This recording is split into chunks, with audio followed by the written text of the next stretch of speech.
Bom dia, são 9 horas da manhã e tá fazendo 20 graus. Mas eu não sei porque cargas d'água eu tô com frio. Nem tem, nem tem sol, o dia amanheceu nublado. E eu tinha que terminar os negócios. Eu achei que ia levar mais tempo, consegui terminar antes do que eu pensava. Então agora eu tô indo lá na Dona Mãe pra gente comprar verdurinhas, né? Verdura é importante, uma alimentação saudável. Mas enfim, vamos falar um pouco de geopolítica, se vocês me permitem. Pois bem, ontem eu acabei não comentando com a ênfase que eu deveria ter comentado um ponto importante. Inclusive, acho que a Ana Valéria tocou nele, que é o seguinte: o discurso do presidente Vladimir. O presidente Vladimir, ele já anda, menos paciente do que o habitual, certo? Menos paciente que o habitual. E ontem, num discurso, ele textualmente disse o seguinte: que a Ucrânia não tem base industrial. Ela não tem mais fábrica de munição, de armamento, não tem fábrica de tanque, avião, metralhadora, projétil, míssil, drone. Que, bom, basicamente os russos destruíram tudo, né? Ela não tem mais fábrica. Então como é que ela está lutando? Ela não está lutando. Essa é a resposta. Quem está lutando é a OTAN. Então, o presidente Vladimir entende que a guerra, e assim, não só entende, ele demonstra claramente que a guerra não é contra a Ucrânia. A Ucrânia não tem como lutar mais. Certo? Ela não tem, absolutamente não tem mais como lutar. Quem está lutando é a OTAN. E, portanto, se quem está lutando é a OTAN, se a OTAN passar do determinado limite, né, a linha vermelha lá, a federação vai lutar contra a OTAN fora da Ucrânia. Porque, na verdade, o que está acontecendo é o seguinte: lutar contra a OTAN na Ucrânia é ruim. É ruim. Perfeito? Mas se a Ucrânia, que na verdade é a OTAN, atacar território russo, isso quer dizer que a OTAN está lutando na Rússia. O que valida o ponto de vista russo, segundo o qual, aí sim, a federação pode lutar na Europa. O Putin e pessoas próximas, né, do gabinete já deu várias declarações, lembrando a Alemanha, várias vezes, textualmente a Alemanha, de que a última vez que esses dois se enfrentaram no campo de batalha, os resultados não foram bons para a Alemanha. E que, se fosse preciso, a federação iria lembrá-los do motivo, da razão. Certo? A Polônia também já foi textualmente avisada. Certo? A Polônia foi textualmente avisada de que, se houver uma guerra entre a federação e a OTAN fora da Ucrânia, o primeiro país a ser, como eu diria, qual que é a melhor palavra, a palavra mais gentil, o primeiro país a ser reconvertido à razão seria exatamente a Polônia, certo? E a liderança polonesa, parece que eles até fizeram um acordo, Polônia, Ucrânia, Lituânia,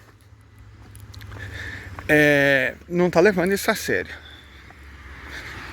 E eu penso honestamente que é um erro, e um erro muito grande. Agora, o problema disso tudo, é que, bom, ok, a federação tem provavelmente mais de 1000 quinjal e o mesmo tanto, ou perto disso, de Zircon. Então ela tem meio de, se for necessário, em última instância, reduzir a Europa à razão. Se é que vocês me entendem. O problema é que isso não resolve o verdadeiro causador da confusão, que são os Estados Unidos da América. certo?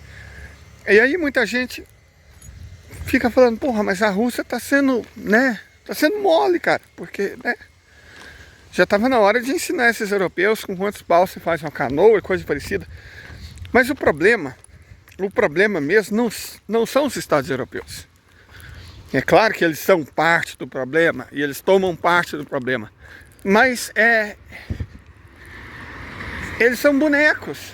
O problema é o ventríloco, certo? O problema é o ventríloco. E o ventríloco, bom, todo mundo sabe quem é, né? O ventríloco é a América. Deixa eu passar por aqui. Hoje nós vamos entrar nesse terreninho aqui. Tá meio sujito, né? Mas peraí. O problema é a América. A América é o problema. E a América usa essa estratégia de levar a guerra para outros locais, destruir esses locais há muito tempo, certo? A guerra nunca vai até a América. E aí fica fácil para eles, porque eles levam o caos e destruição para outros lugares e não são vítimas desse mesmo caos e dessa mesma destruição.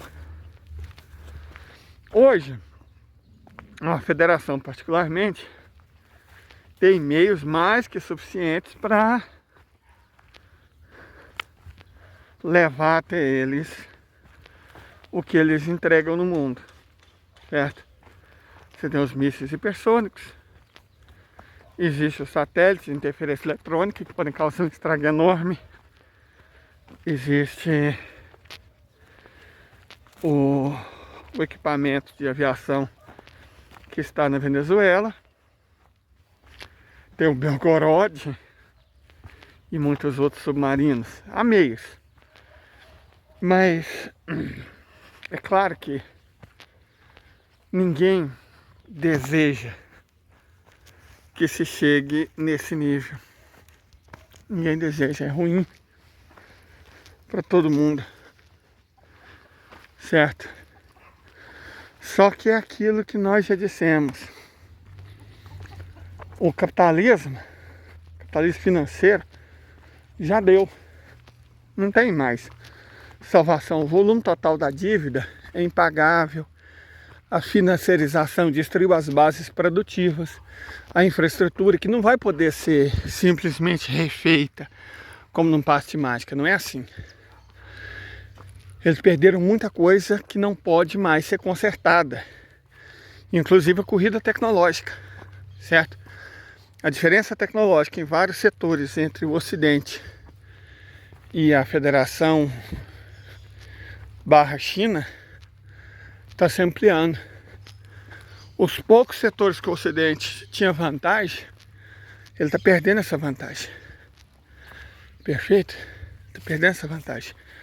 Por exemplo, microeletrônica. O fato da China ter sancionado uma das maiores empresas americanas demonstra que eles simplesmente perderam o medo. Estão se lixando. E isso, bom, isso demonstra que a China tem salvaguardas e tem condições de enfrentar o Ocidente no campo dessa tecnologia. Para não falar em outras tecnologias que seja a federação, está na verdade muito avançada. Certo? Inclusive eu vi uma notícia ridícula. É o tal jornalismo declaratório. A Israel anunciou que está projetando uma arma contra armas hipersônicas. Cara, é um projeto. Burkina Faso também podia anunciar a mesma coisa, uma declaração, ó. Nós estamos pesquisando uma arma contra mísseis hipersônicos para nos defender. Burundi podia fazer isso, Suriname, a Guatemala, Tuvalu. Significa o quê? Significa nada. Estamos pesquisando. E aí eles fizeram questão de anunciar que eles não têm data. Ou seja, estamos anunciando que talvez algum dia a gente vai ter uma arma para deter os mísseis hipersônicos. No caso identidade sionista, eles devem estar se referindo ao Fatah, né? O míssil hipersônico iraniano. Aí eles declararam que estão estudando a maneira de detê-lo. Cara, e como é que isso é notícia? Como é que isso é notícia? Sabe, é nesse tipo de auto-engano, de auto-ilusão, que o Ocidente vem vivendo há muito tempo. Há muito tempo. O Ocidente está nessa. De se auto-iludir, de se auto-enganar, de usar a mídia para devotar suas populações ao ódio e em crenças estúpidas. E perigosas também, claro. Por que perigosas? Porque se você acredita que está defendido por uma arma que você não tem, nem sabe quando vai ter, você pode tomar atitudes pouco inteligentes, né? Ó, vou atacar o Irã. Vou atacar o Irã porque no futuro eu terei uma arma para me defender. Sabe, esse tipo de bobagem. Então, o processo de decadência do capitalismo irreversível é muito acelerado pela estupidez, sabe? Muito acelerado pela própria estupidez. Eu até acredito que haja, não, com certeza, tá? O Larry Johnson, por exemplo, Michael Woodson, que existam americanos que entendam exatamente o que está acontecendo, sabe? Claro que existe. Tem muitos que compreendem o que está acontecendo. São uma minoria, evidentemente. São uma minoria. Mas existem. São pessoas que enxergam o que está acontecendo, o perigo que estão correndo e a decadência inevitável. Mas o que essas pessoas podem fazer diante da massa que está cega? O que elas podem fazer? Uma coisa ruim da internet, que talvez o Humberto Eco tenha sido o primeiro a realmente perscrutar, realmente compreender o alcance que ela dá aos imbecis. E se a internet dá voz aos imbecis, se a internet dá segurança aos imbecis, se a internet dá poder aos imbecis, não faz sentido ser um não imbecil. Era ruim ser um tipo desses quando isso custava caro. Mas com a internet hoje, cara, eu vejo isso muito no TikTok. Vejo muito isso no TikTok. Eu vejo cada bobagem, cara, cada bobagem. Principalmente os jovens que estão se jurando inteligentes, cara.